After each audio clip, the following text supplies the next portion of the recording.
Good morning, dear students. I hope you all are fit and fine at your homes.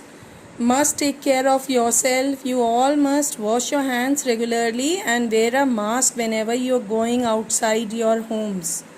Okay, dear children. Now, students, today our topic is Robinson Crusoe discovers a footprint. We are going to read this story. So, let's start. Robinson Crusoe's ship had been destroyed by the sea. So Robinson Crusoe was on a ship voyage, on a ship journey where his ship was destroyed.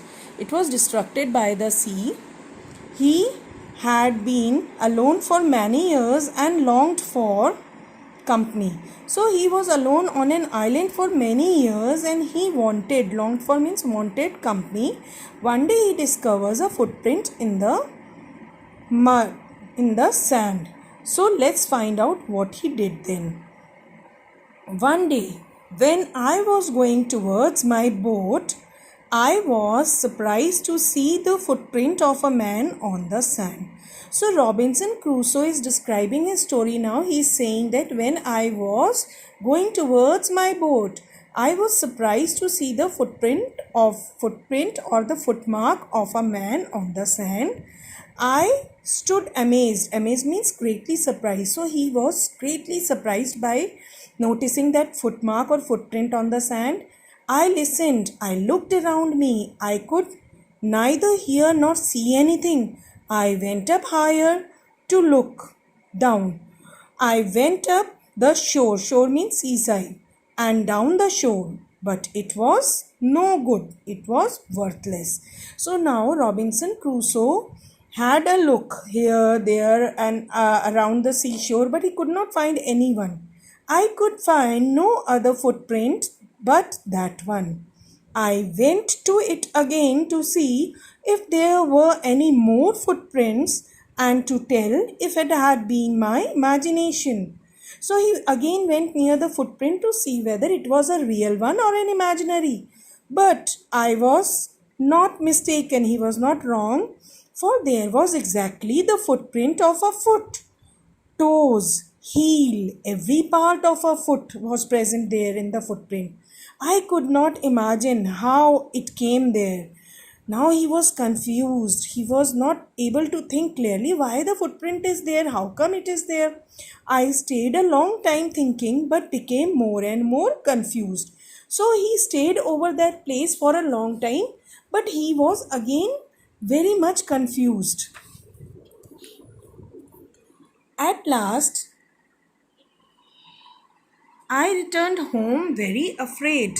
Very frightened. He was very afraid, looking behind me after every 2 or 3 steps, mistaking every bush and tree to be a man. So he was so much frightened that he ran towards his cave, and he was after every 1 or 2 3 steps he used to look back, and because he was thinking that he was misunderstanding every bush and the tree to be a man, that somebody is following him.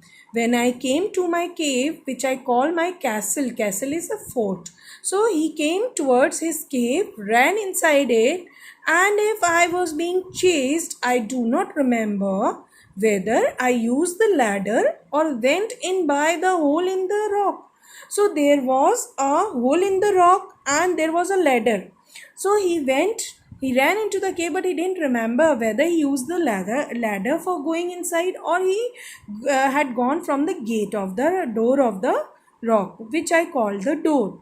I ran for cover. Cover means protection. He ran because he wanted protection, faster than any animal could run.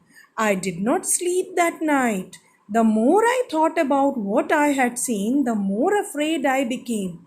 I thought it could be one of the savages. Savages means wild people of the mainland who had wandered. Wandered means strayed, or to go from one place to another, out to the sea in a small boat. So he thought that maybe the savages have came to this island.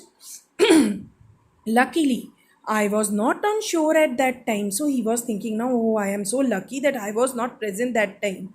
But what if he had seen my boat? If he had seen the boat, he would have realized that someone lived on the island and would soon return with others to kill and eat me. So he thought that if somebody has seen my boat on the seashore, maybe they return again to kill me and eat me. And so I lay fearful for many days and prayed for protection. In doing so, I was much comforted and began going out to investigate.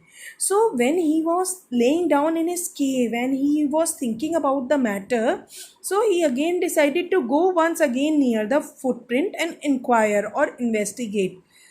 But even now, as I went forward, I looked behind me frequently. So, why he was looking back again and again frequently means to look back again and again. So, why he was doing that? He was doing that because he was afraid that maybe somebody is following him.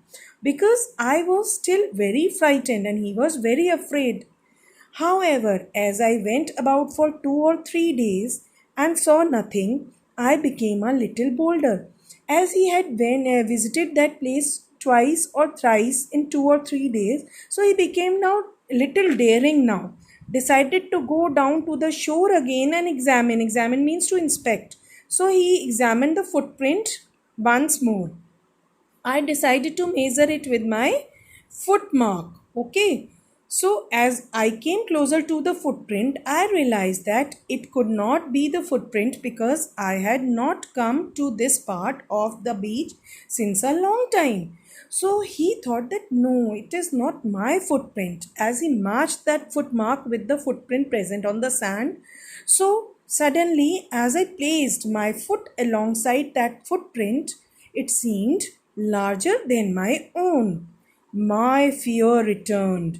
I went home again, believing that there was someone there. So now his belief was firm.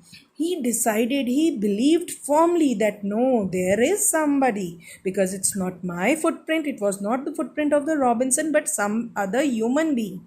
The island was inhabited. Inhabited means lived in. So the island was not isolated now. It was not Robinson Crusoe was not only the person living over there, but any other person has visited that island. So it was now lived in by some other person also. This was Robinson Crusoe's belief at the end. So I hope children you have understood this story.